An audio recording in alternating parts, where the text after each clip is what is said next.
esta entrevista es algo nuevo que estamos haciendo, sí que hemos grabado algún caso de éxito antes, pero el objetivo de esto es, primero, dar un poco de visibilidad a las empresas con las que trabajamos y que consideramos que pueden ser un éxito como modelo startup. Y en segundo lugar también, digamos, conocer un poco más en profundidad quiénes sois, qué es lo que habéis conseguido, también en qué hemos ayudado a nosotros a que estéis donde estéis desde la parte financiera en este caso, o de financiación.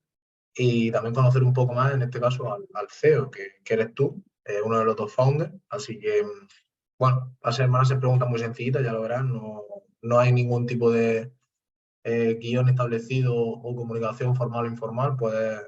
Puedes hablar como te sientas más cómodo, expresarte y hablarte largo y tendido, o sea, o hacerlo más corto, o sea, que total libertad y total naturalidad, ¿vale? Perfecto. Vale, pues mira, la primera pregunta, Carlos, es algo muy sencillo, ¿no? Es como, ¿quién eres tú? ¿Qué es Dynamics VR? Para quien no os conozca, ¿qué es lo que hacéis y cuál es vuestro modelo? Vale, perfecto. Bueno, yo soy Carlos Guerra. Fundé Dynamics hace 2 años con mi socio Fernando, que nos conocimos los dos durante la carrera. Nosotros estudiamos ciencia del deporte y después hemos tenido los dos una clara tendencia a dedicarnos a todo lo que es la parte de redactación deportiva, redactación de lesiones, dolor y demás, ¿vale? Siempre en equipos multidisciplinares con fisios y alguna vez con médicos también.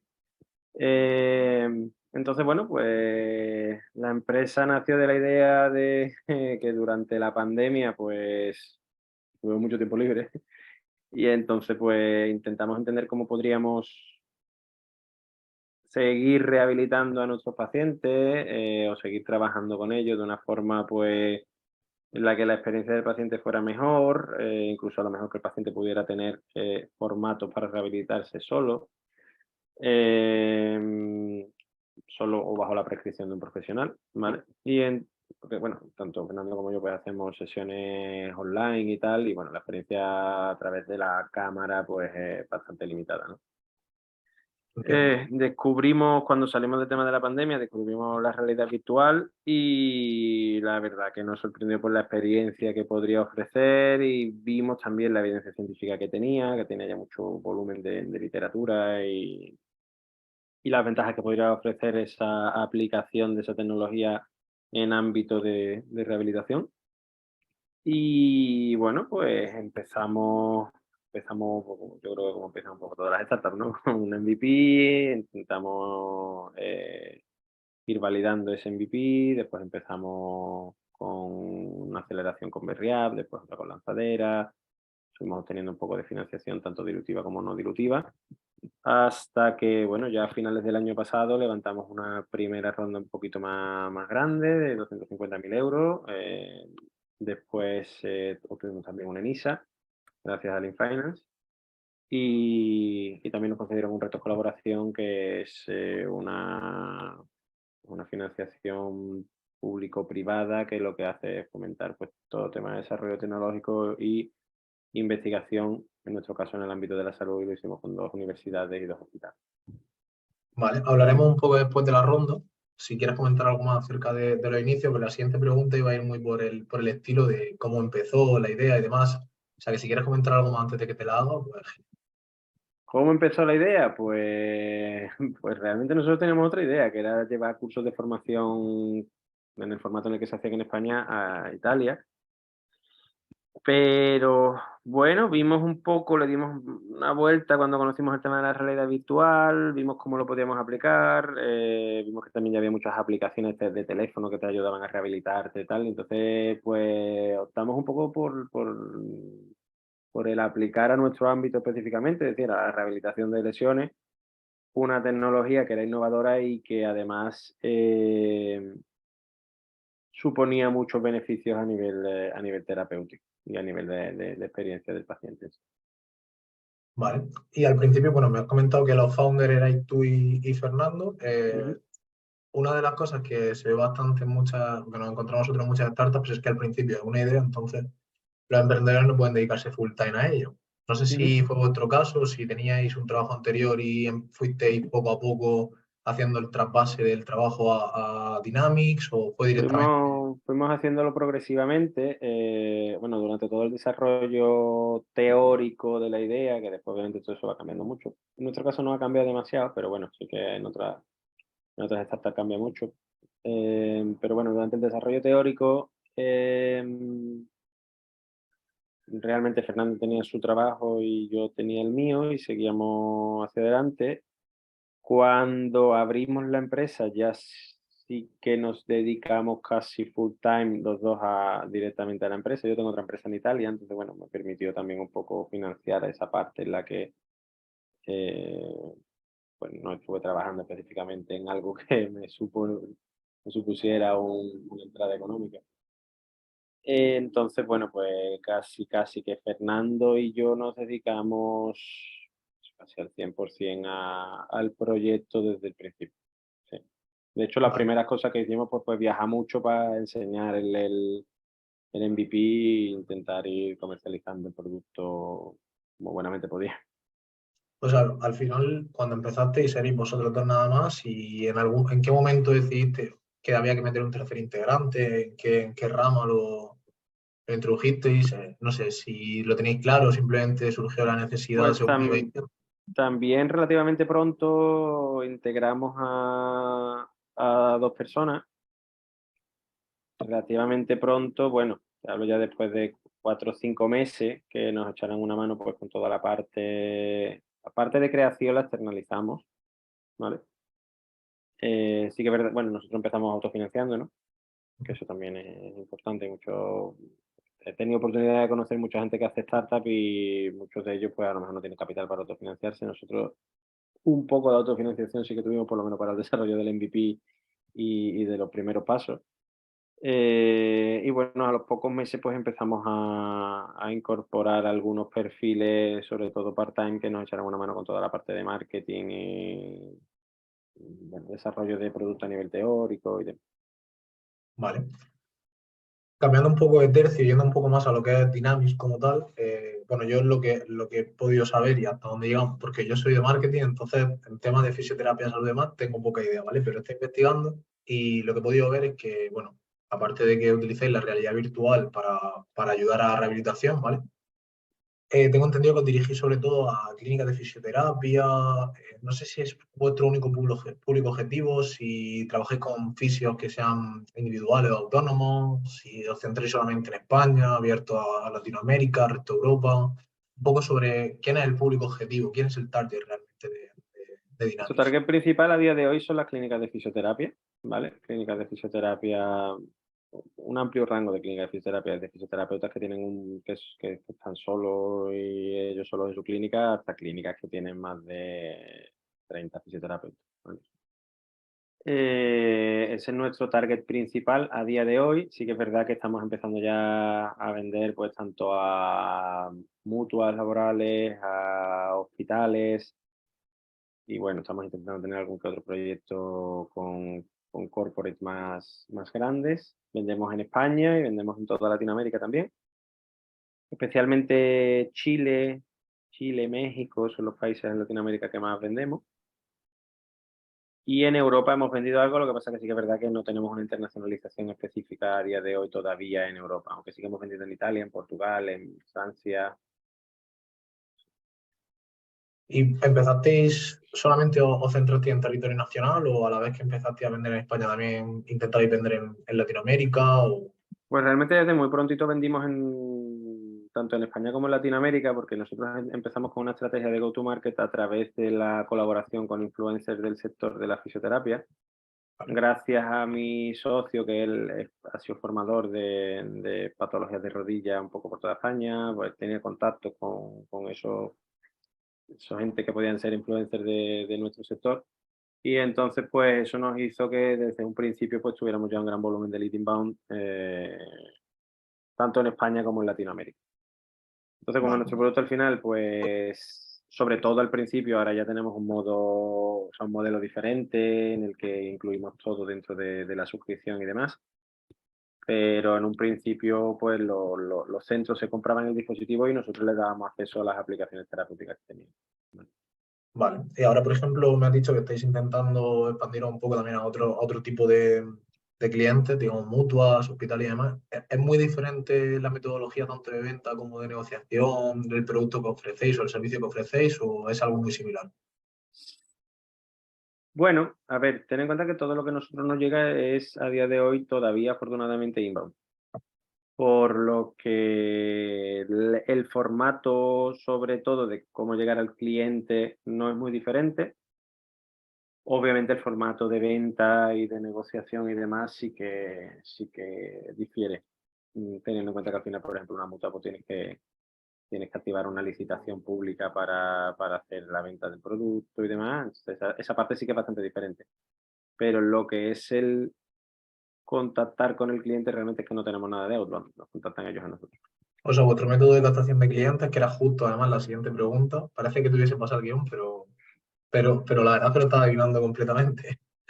Em, o sea, ¿solo vendéis a través de inbound? ¿No hacéis outbound ni utilizáis recomendaciones? Bueno, entiendo que quizá la recomendación sí que es un método también que os funciona, Ujú. pero nada de outbound, no tenía nadie que se dedique No, específicamente a no, esto. no, tenemos un departamento de marketing que está bastante bien estructurado, entonces, tanto a nivel de campaña como a nivel de formas de nurturing, como pues, referral, tenemos varias estrategias activadas y la verdad que el inbound todavía, y hasta que no se nos gaste, pero bueno, todavía no funciona bastante bien. Eso es buena Entonces, bueno. señal. Eso es Mm, muy buena señal. Tanto eso como las recomendaciones son dos de las mejores señales que podéis tener a la hora de captar clientes. ujú. Y hablando un poco de la parte más de métricas, así a grosso modo, ¿cuáles son, digamos, los hitos que habéis conseguido con Dynamics, fuera del tema de la ronda, sino a nivel interno de empresa y bueno, y cuáles son algunos de los actuales que tenéis o de lo que os sintéis más orgullosos? Básicamente, si tuvieseis que definir a Dynamics en métricas, ¿qué métricas se te ocurriría para definirlo? Así a grosso modo. Mm, Bueno, depende. Es que nuestro sector, al final, la vertical en la que nosotros nos movemos es muy particular. Es decir, nosotros no podemos definirnos directamente sobre métricas, por ejemplo, a nivel de revenue o de sí que es verdad que estamos creciendo mucho, sobre todo desde que ha entrado la ronda porque nos ha permitido estructurar un departamento de ventas y demás, pero estamos creciendo mucho también a nivel de equipo. Es decir, ahora mismo somos unos 18, si no me equivoco, 17, 18.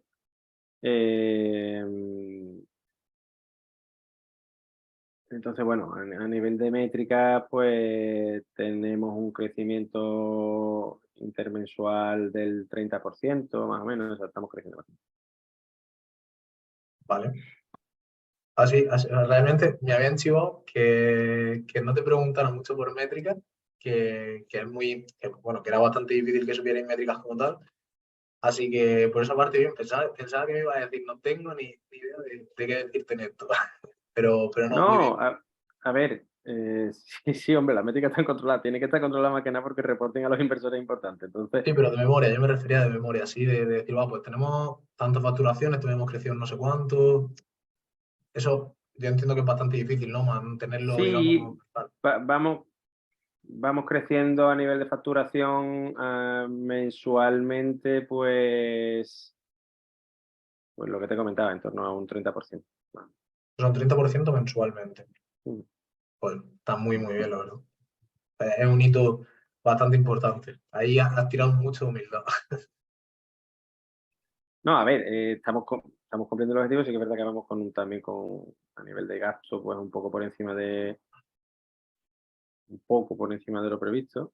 Mm, De hecho, bueno, junto con vosotros, que también colaboráis con nosotros en la parte de CCO externo y demás, pues vamos analizando constantemente las métricas y bueno, no son malas, digamos, no son malas. Pueden ser siempre Sí, mejores, pero mejorable, pero muy positiva, mm, definiría yo.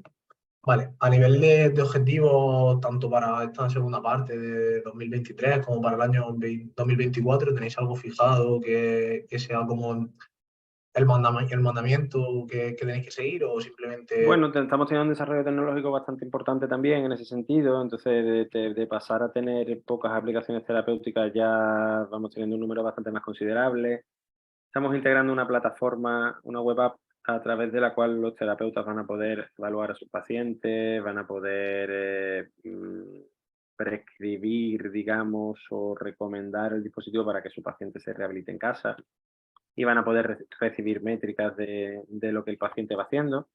Entonces, realmente a nivel de objetivos de este año, lo que nos proponemos es la validación tanto del modelo B2B2C como de que específicamente, pues bueno, el paciente encuentra valor en la rehabilitación de esta forma a distancia y del servicio que queremos ofrecer de aquí a final de año, ¿vale? Que eso es lo que nos va a permitir al final, pues, tener unas métricas de crecimiento mucho más relevantes de cara al año que viene.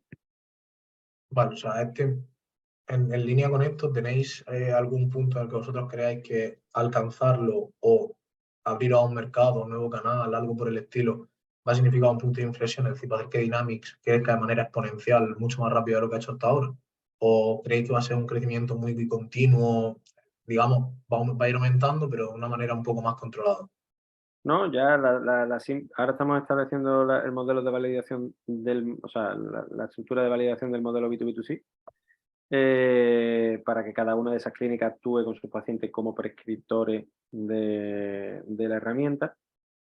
Entonces, creemos que tener éxito en esa estrategia de validación es lo que nos va a permitir al final, pues, de que cada una de nuestras licencias se convierta en 20 y por lo tanto va a ser un crecimiento mucho más exponencial. Vale, bueno, pues esperemos que ese momento llegue y bueno, Más cosas no nosotros vienen. queremos estar ahí para ayudaros, para ayudaros a tenerlo controlado.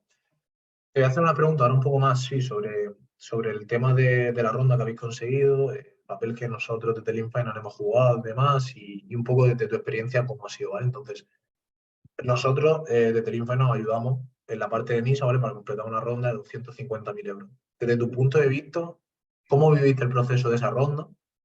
Por un lado, primero, exclusivamente la ronda, desde tu punto de vista como emprendedor, de tratar con inversores, siempre que uno levanta ronda, a veces hay estas excepciones en las que son muy sencillos y todo fluye, y hay otras veces en las que se estanca. Ese no ha sido el caso, desde luego. O sea, Eh, para vosotros no ha sido sencillo en este caso, ha sido como un poco quebradero de cabeza la ronda. sí, bastante quebradero de cabeza, se alargó más de lo previsto, porque sí que es verdad que empezó bien, planteamos yo creo que le pasa también a muchos emprendedores, ¿no? Que plantean una valoración de empresa y una ronda a lo mejor demasiado alta desde un principio y después pues, se dan de cara con la realidad. Y a nosotros, bueno, nosotros hemos tardado en levantar la ronda, empezamos en febrero y la cerramos en octubre, más o menos, unos 8 o 9 meses. Entonces, bueno, larga,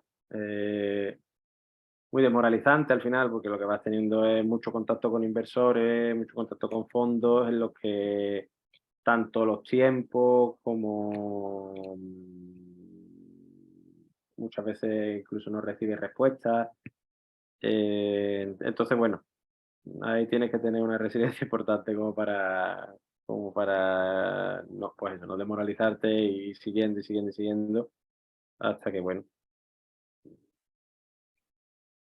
puedes cerrarla, si puedes cerrarla, porque también es verdad que hay mucha gente, hay muchas situaciones en las que por un motivo o por otro, que no no son dependientes del mismo emprendedor, pues no la consiguen cerrar, ¿no? Pero bueno, en nuestro caso pues también tuvimos ese punto de suerte que hace falta siempre. Y, y, y bueno, lo conseguimos, gracias a vosotros cerramos otros 225.000 euros, que eso también es importante y bueno, pues gracias a eso a día de hoy tenemos bastante rango y como para poder crear y ir viendo las posibilidades que nos ofrece. A mí me gustaría preguntarte sobre la parte de NISA, si, bueno, vosotros no sé si antes de trabajar con nosotros planteaste en algún momento presentar el ENISA por vuestra cuenta de manera individual, o si ya tenéis claro que teníais que presentarlo con alguien que, digamos, haga estas gestiones de una consultora. No, realmente no. Nosotros, al no haber levantado ronda, tampoco nos habíamos planteado la posibilidad del ENISA y entonces, bueno, pues lo planteamos con vosotros una vez que teníamos ya un poco más comprometida la ronda y ya un poco casi al límite de que se cerrara ese año el ENISA. Entonces, pero bueno. ¿Os resultó un proceso también un poco estresante o sentisteis que al final, o sea, creo que el objetivo, y de esto hablo un poco por experiencia de cliente, muchas veces NISA no es tanto lo que es la cualificación técnica que hace falta para presentar la memoria, sino el tiempo que te va a quitar y la posibilidad, el coste de oportunidad que pierdes de, joder, si tengo que dedicar el tiempo a esto, no puedo dedicarlo a otras cosas que serían, por ejemplo, Claro. crecimiento del negocio. Entonces, ¿sentisteis que el hecho de derivar el ENISA os hacía quitar como un marrón de encima, por decirlo de alguna manera? ¿Tuvisteis que estar muy implicados? No, realmente ¿Cómo? no, o sea, en ese sentido, la verdad que sí, me hubiera tenido que dedicar a la redacción de la memoria y demás, hubiera sido para mí bastante estresante, teniendo en cuenta de que obviamente me tenía que seguir dedicando a producto, tenía que terminar de levantar la ronda, entonces en ese sentido, la verdad que no encontré lo que buscaba, que era intentar hacer lo menos posible para que eso saliera. Vale, o sea que realmente si tuviese que hacer, digamos, de mentor o recomendador a otros emprendedores, siempre intentaría, esto es algo que nosotros tratamos de comunicar mucho, pero me gustaría también saberlo de mano de un emprendedor. ¿Recomendarías a una empresa que trabajara o externalizara esta parte con una consultora, ya no con Lean Finance, sino con cualquier consultora Sí, sí, sí, que haga esto? absolutamente sí. Vale, Absolutamente sí, porque al final la memoria, bueno, pues es fundamental de que esté redactada bien, redactada en un formato que entiendo que a los revisores pues les parezca también atractivo, con unas métricas y un plan financiero hecho, bueno, a la medida de lo que pide NISA. Y entiendo que todos los emprendedores, o en este caso, bueno, con los CEO, están a un millón de cosas y pararte a hacer eso, sobre todo generalmente NISA también lo piden muchas veces cuando, pues eso, junto con una ronda y tal, y yo los recomiendo 100% que si se pueden dedicar a productos y a vender y no a este tipo de financiación, pues absolutamente. nosotros siempre le decimos que es una manera muy buena para completar ronda o para compaginarla, pero es verdad que es algo que es bastante más tedioso. Los inversores, por su parte, pues te van a ser muy exigentes, vas a tener que contactar con muchos. Ya es un proceso lo suficientemente tedioso, difícil y demoralizante, como has dicho antes, como para encima tener que. Al final, en ISA, tú envías documentación, pero siempre va a haber preguntas por su parte, siempre va a haber, oye, pues me gustaría que me explicara esto, no veo muy claro esto, quiero que me lo defiendas y demás. Y al final, si un emprendedor tiene que dedicarse a todo, creo que va a desechar casi todo su tiempo en la ronda y no en hacer crecer el producto. Y al final, si el producto o el servicio no crece, no empieza a coger métrica, a coger tracción, va a ser muy difícil tanto que te den el ENISA como completar la ronda. Entonces, yo pienso que es como un poco la pescadilla que se muerde la cola, ¿no? Que al final es mejor derivar, Ujú. centrarte en lo importante y que a través de ahí ya venga lo demás. Claro, absolutamente. Como de hecho, si se pueden dedicar incluso a no levantar la ronda ellos, lo que pasa es que eso es bastante viable, pero si se Claro. pudiera dedicar a eso también sería bastante, No, bastante estaría productivo. estaría súper bien algún representante, ¿no? Que te diga, no, bueno, tú despreocúpate que la ronda te la levanto yo, pero eso Eso de de momento momento está parece más, está complicado. más complicado, está más Sí. complicado.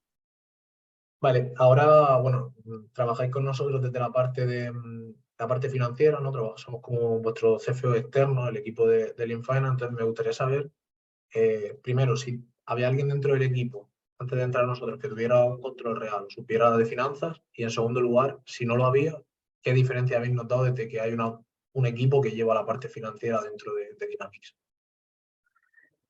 Eh, bueno, pues antes la parte más de finanzas la llevaba yo específicamente. Sí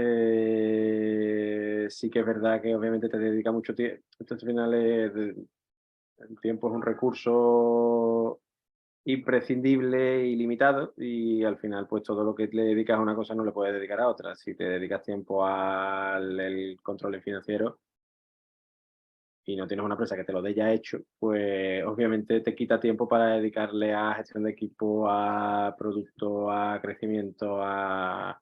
Entonces, pues bueno, en ese sentido pues también sí que es verdad que tuvimos una persona que se dedica específicamente a eso, que después con el desarrollo del no levantar la ronda, pues se cayó del equipo. Entonces, bueno, al final, pues, al levantar la ronda, pues hemos decidido un poco más, pues, la parte de externalizar este servicio y creo que es bastante importante hasta que no tienes un volumen en el que tengas que integrar una persona internamente. Claro, nosotros lo que nos suele pasar mucho y lo que vemos es que las startups piensan que la parte financiera siempre se le da como importancia a lo último, ¿no? Marketing viene antes, tema de producto, de distribución y demás siempre va antes de finanzas, pero nos hemos visto la situación en la que hay una empresa que está creciendo, que está facturando cada vez más, en contra cada vez gana menos. Eso porque no hay un control financiero. No sé si hay alguna anécdota o algo que cuando empezaste a trabajar con nosotros pensaras que estaba bien y que el equipo te dijera, oye, pues esto hay que cambiarlo, o algo que te chocara y que dijera, joder, pues esto no Hemos está bien. empezado a trabajar con vosotros realmente relativamente hace poco, o sea, tampoco hace demasiado tiempo. La implantación lleva su tiempo porque también no es solo la parte de gestión externo, sino la parte contable que remita los datos correctamente para que esa catalogación sea eficiente. Entonces, bueno, estamos todavía en un proceso de implantación. Aún así, yo sé que a medio plazo pues, es siempre una herramienta que es fundamental. Vale. Una pregunta un poco sobre la ronda también, que se me había quedado ahí en el tintero, es si hay que con la ronda, aparte de lo que estáis haciendo también es ampliar un poco equipo, poder testear sobre los nuevos canales B2B, B2C que me has comentado. ¿Hay algo de la estrategia en sí de la compañía, aparte de lo que me has comentado, que la ronda haya hecho que podáis dirigiros hacia ello o que haya cambiado la estrategia a través de recibir la ronda? Algo por el estilo que tú creas reseñable, aparte de lo que has comentado. Hombre, a ver. La ronda es lo que ha hecho que podamos ahora mismo poder incluso plantear una estrategia. Porque desgraciadamente sin recursos económicos no puedes plantearte absolutamente nada. Entonces nosotros somos una empresa netamente tecnológica, el desarrollo tecnológico cuesta mucho dinero, entonces hemos podido plantear una ronda que vaya alineada, o sea, unos objetivos tanto financieros como de desarrollo de producto, como de crecimiento, como de todo, una vez que hemos tenido los recursos necesarios para poderlo hacer. Entonces la ronda lo ha cambiado todo, absolutamente todo. Vamos, la ronda como el ENISA, como el reto colaboración. Es decir, ha cambiado todo en el sentido de que eso, el desarrollo tecnológico necesario para que nuestro producto o servicio sea eficiente sería impensable sin que hubiera entrado la ronda, el ENISA y el reto. Entiendo. Por ejemplo, ahora mismo me has comentado que estáis también en el mercado chileno y mexicano sobre todo. ¿Tenéis pensado entrar a otros países de Latinoamérica? ¿Lo estáis haciendo y os está suponiendo algún problema? ¿Es similar el método de negociación, venta, captación de clientes en estos países o directamente os estáis centrando simplemente en México y Chile? Eh, Nos estamos centrando en México y Chile en el sentido de que hicimos testing de campañas de marketing en diferentes países. Las que vimos que convertían mejor eran México y Chile y hemos puesto un poco más de foco ahí. Realmente una internacionalización específica, entendiendo cómo abrir filiales en esos países, a día de hoy no tenemos. Vale, También la suerte que tenemos es pues, que vendemos software con un hardware que es realidad virtual, pero el hardware lo pueden comprar ellos independientemente. Entonces, al final, pues, en ese sentido, pues no nos limitamos territorialmente a nada, lo que sí es ponemos foco de recursos en lo que más convierte, obviamente. vale.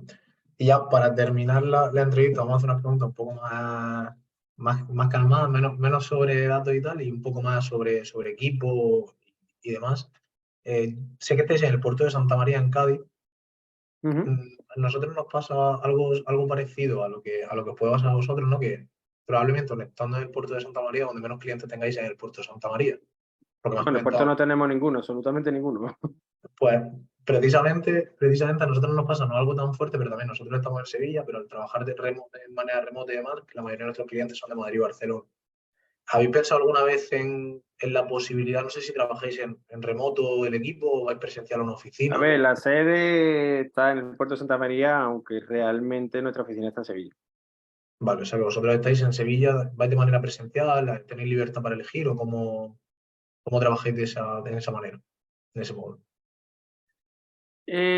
Bueno, realmente tenemos una sede en la que la mayoría, bueno, la parte del departamento de marketing y de ventas sí que está físicamente allí y programación pues generalmente está o en remoto o híbrido. Vale, ¿habéis pensado en si la empresa sigue creciendo, en si tenéis que deslocalizaros e iros a otra parte, a lo mejor a Madrid, Barcelona, una ciudad más grande o con, digamos, mejor conexiones geográficas, o vosotros queréis quedaros tanto en Sevilla como en el puerto de Santa María, sea cual sea el crecimiento? Realmente no es un problema que nos ponemos ahora mismo a corto plazo. No creo que sea, puede que sea beneficioso que nos moviéramos a uno de los dos centros del país, más que sobre todo a Barcelona hay un hub de salud bastante importante, pero sobre todo por el networking que se pueda generar. Eh, si el objetivo fuera más de venta, realmente no tendríamos necesidad, o sea, no sería, la decisión no sería por un objetivo de venta, por vender más y demás. Vale, entiendo. Si sería algo más por el tema de networking, por poder estar más cerca del hub del tema de Sí, salud que me has comentado en Barcelona y demás. sí, sí, eso también. Vale, y para terminar la entrevista, me gusta hacer bueno, siempre que hago una entrevista a algún founder de alguna startup, me gusta hacer una pregunta que no tiene nada que ver con esto, pero que creo que también puede ayudar un poco a otros emprendedores que estén ya en funcionamiento con una startup, o bien que tengan una idea simplemente y bueno, a veces no te atreves a dar el paso, ¿no? A lanzarte a emprender como tal. Me gustaría saber si tú hace 5 años te veías donde estás ahora o cuál era tu visión de ti hace 5 años sobre cómo estarías ahora. Es decir, si retrocedemos 5 años y nos vamos a 2018, ¿tú considerarías que en 2023 estás donde estás o cuál era tu forma de verlo, de ver el futuro? A ver, yo tenía un formato, o sea, yo mi primera empresa la abrí con 27 años, entonces sí que es verdad que ya tengo un background y una predisposición a eso, a lo mejor que no sé si otros tendrían. Yo aconsejo a todo el mundo que si tiene la posibilidad, los conocimientos y la formación necesaria, que lo intente. Seguramente España no es el país que te ponga más facilidades para ello, pero obviamente yo aconsejo vivamente a todo el mundo que si tiene una idea que puede, que cree, que en la que confía y en la que cree que puede tener éxito, que vaya con todo. Y obviamente, bueno, eso tiene que tener, yo creo que también es fundamental que tenga la formación mínima necesaria, que si no la tiene, bueno, pues que a lo mejor se acompañe de que gente que sí que pueda tenerla o que si lo quiere hacer en formato de startup, intente entrar en un proceso de aceleración en el que pueda ser un poco más mentorizado y demás. Porque sí que es verdad que si no tiene esa formación, pues el éxito de eso pues, va a ser un poco más complicado. Para terminar del todo, dentro de 5 años, ¿dónde te ves tú? Y sobre todo, ¿dónde ves a Dynamics? Si te ves siguiendo con este proyecto a muerte, si crees que el proyecto crecerá y harás pues como hiciste con Dynamics, ¿no? Que ya tenías una empresa y creaste otra. ¿Tu sueño es seguir con Dynamics hasta el final o seguir montando empresas? ¿Qué es exactamente, dónde te ves dentro de 5 años tú? No, hombre, a ver, ahora mismo tenemos el proyecto de Dynamics, que es un proyecto precioso, creo yo, además en un sector muy bonito, que es el sector de la salud, con la posibilidad de ayudar a un amplio número de personas y además con la posibilidad de crecimiento real importante. Entonces yo ahora mismo, de aquí a 5 años, me veo siguiendo haciendo crecer pues esta idea que tenemos a día de hoy, que todavía, por mucho que estemos vendiendo y creciendo, sigue siendo una idea. Entonces, pues eso, haciendo crecer Dynamics. Vale, pues bueno, esperemos dentro de 5 años, me pongo una alarma ahora, dentro de 5 años te vuelvo a contactar y vemos Hemos hasta dónde ha crecido. Igual no puedo ni contactarte si ha crecido demasiado. Esperemos que no, si no me puede contactar es porque haya crecido demasiado, efectivamente. Vale, pues nada, Carlos, ha sido un placer. La verdad que creo que ha quedado una entrevista muy guay. Ha sido, no sé cuánto tiempo hemos estado, la verdad, creo que unos 40 minutos más o menos. Espero que te lo hayas pasado bien, que te haya sido menos y no hayas tenido que sudar mucho, no haya ninguna pregunta que te haya hecho, vamos, decir, joder, qué putada, ni nada por el estilo. Y nada, que un placer. Muchísimas gracias por la entrevista, por dedicarnos tu tiempo y bueno, a seguir con el equipo de CFO creciendo, a seguir controlando las finanzas y creciendo de manera controlada. Y bueno, aparte de eso, cualquier cosa que necesites mía, pues ya tienes mi correo, tienes mis datos y aquí estoy. Perfecto, Fran, pues muchísimas gracias. Muchas gracias a ti. Venga, Hasta luego. hasta luego, salud.